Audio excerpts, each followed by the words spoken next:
Good evening, I hope everyone's well today. Thank you for watching, and I hope that everybody is still enjoying their Christmas.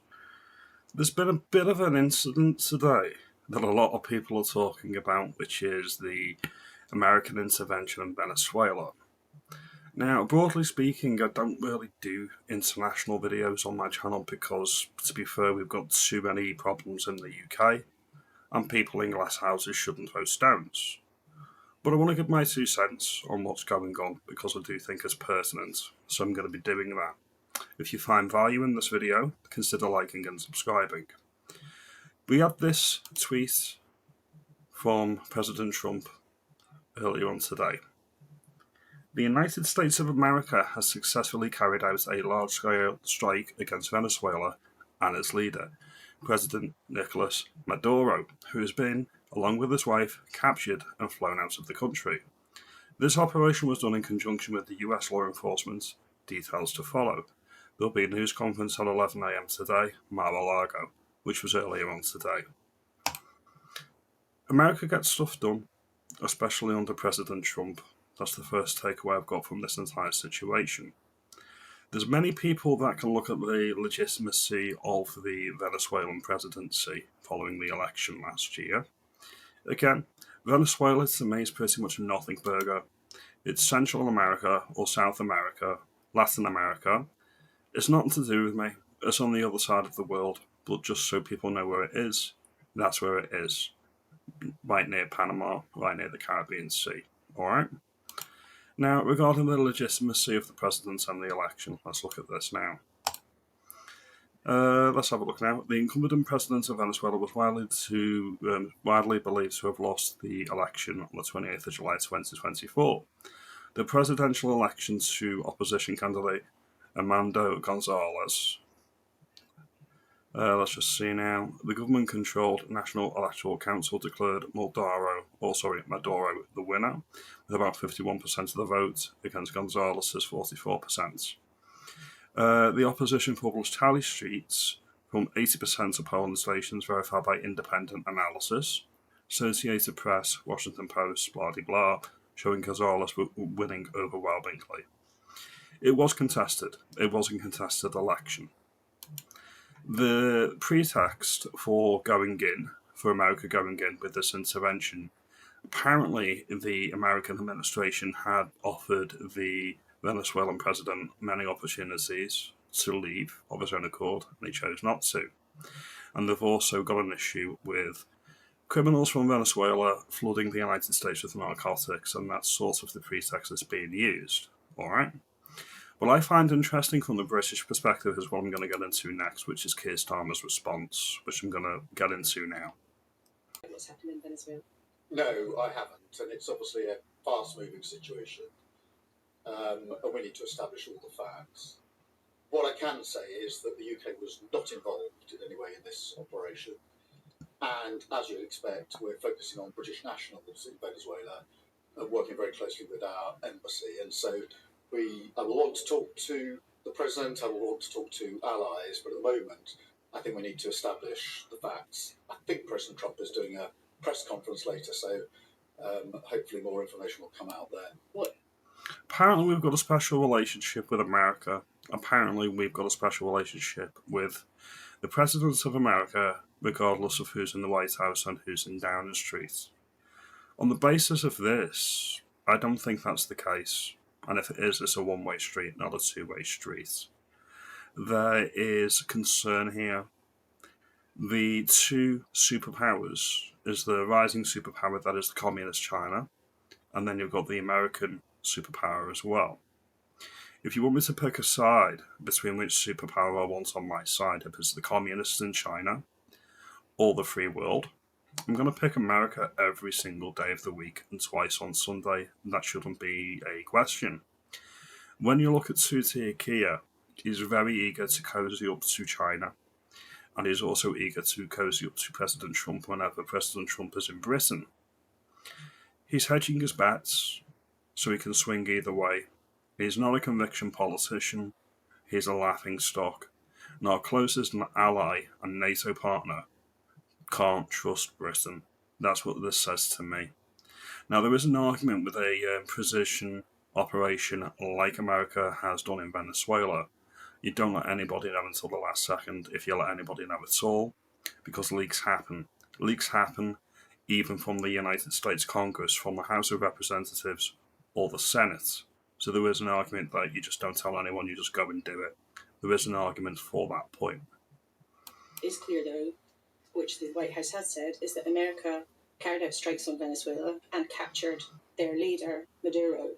Some politicians in this country have already condemned that. Do you? Well, I want to establish the facts first. I want to speak to President Trump. I want to speak to allies. As I say, I can be absolutely clear that we were not involved. He keeps on repeating that point, we were not involved. That's because, in case people don't know, Venezuela has interested parties such as China and Russia.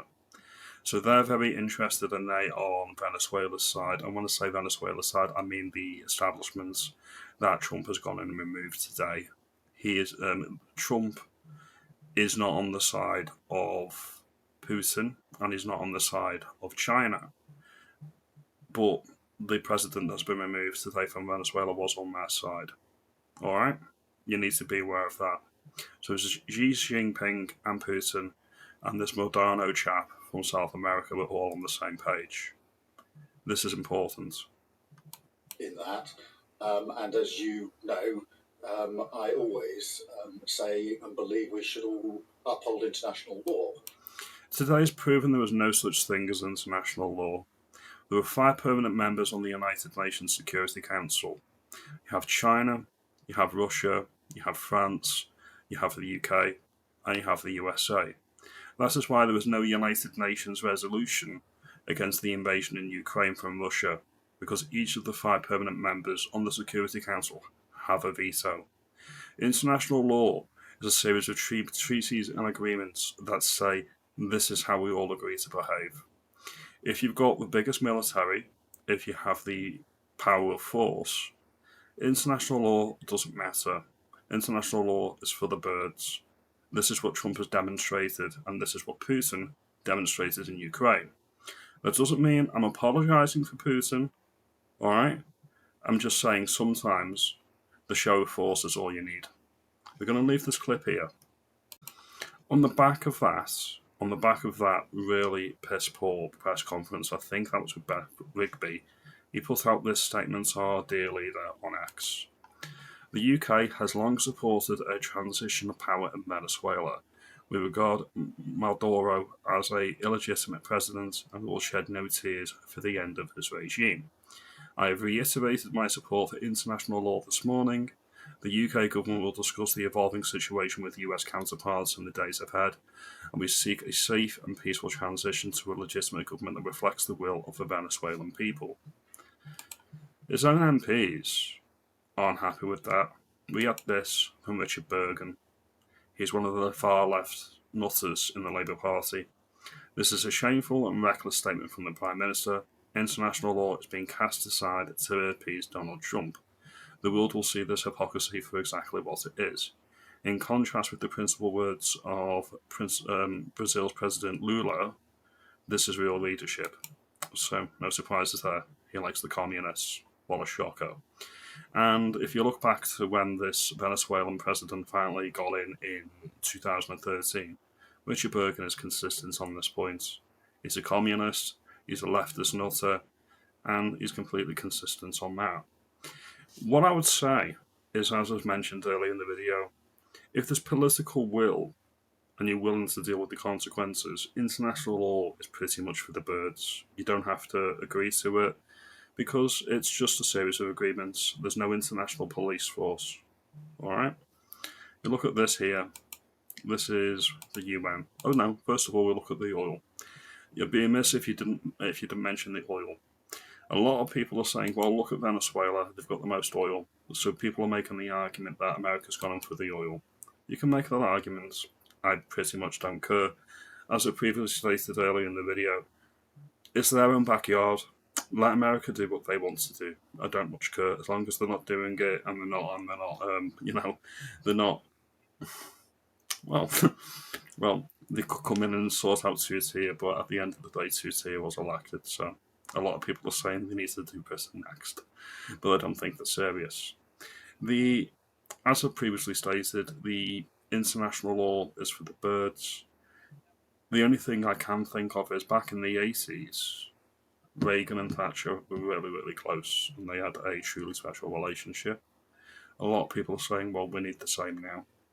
All I know for sure is I'd pick America over the communists any day of the week. This guy is going to trial in New York State, and probably New York City, actually. So it'll be interesting to see if the leftists in charge of New York are going to acquit this guy or they're going to convict him.